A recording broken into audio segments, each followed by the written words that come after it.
Hello there, and welcome to another edition of Carrying On the Conversation, the weekend bonus content where we reflect on the episode of the previous week. On Thursday, we had Rob Cressy. What can I do right in this moment right now to have an awesome moment? Boom, plant that flag. So I'm planting flags nonstop all day. Rob, your energy's so good. Where does this come from? The man who claims we can all design our perfect life. He's the host of the podcast Best Year Ever with Rob Cressy. And it's not difficult to understand why he was drawn to podcasting with that voice, which both Wendy Woo and myself were quite taken with. Immediately after recording this, I'm about to go and swallow a bag of gravel to try and attempt the same kind of voice. I mean, I've got to say it right up front. I have massive voice envy. God, even I listened back to it and went, God, yeah, you're right. All these points. But I just think that Rob's passion could catch him out. And if his voice is his one tool to be able to communicate that, Rob, please look after it. Please look after it.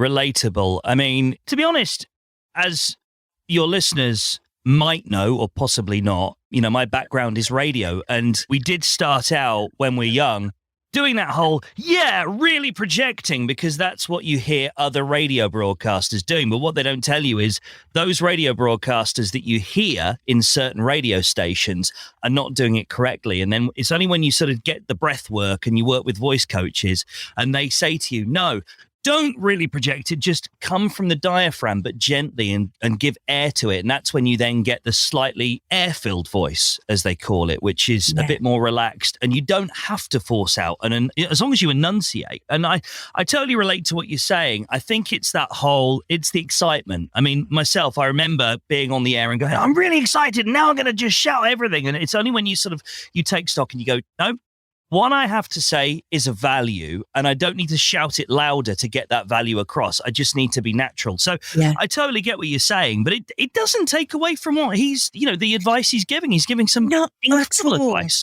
Not at all. And I would go as much to say is that he really, really wanted to show up as the best version of him to be able to help listeners. And my goodness, I think I said it all in the wrap at the end was, these systems to design your best life, which is ultimately what he talks about, they're systems that work for other people.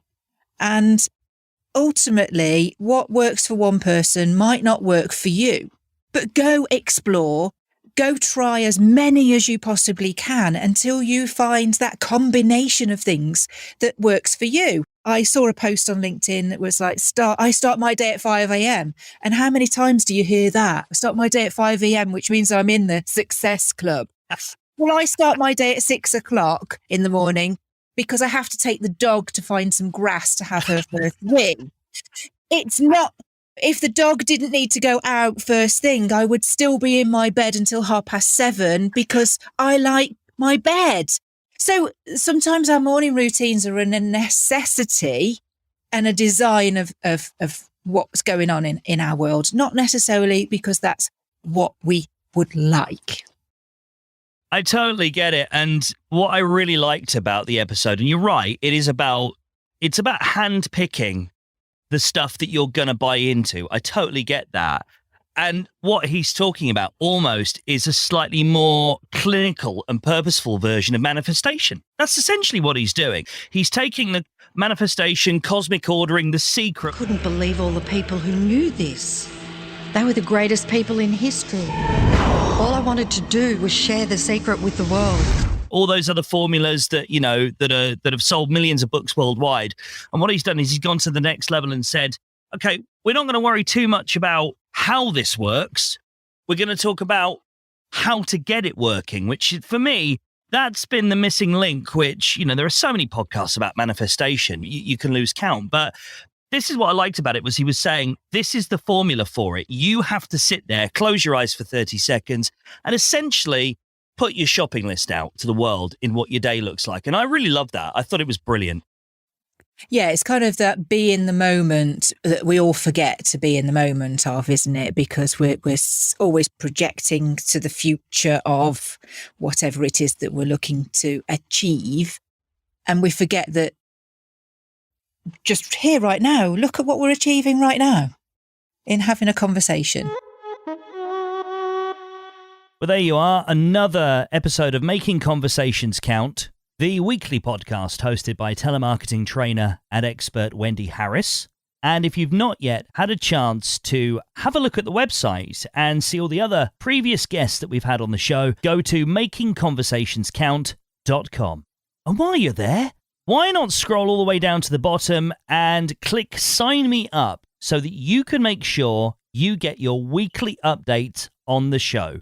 And that's the only place that you'll get full details of how you can win a £50 Amazon gift voucher just by being a fan of the episodes.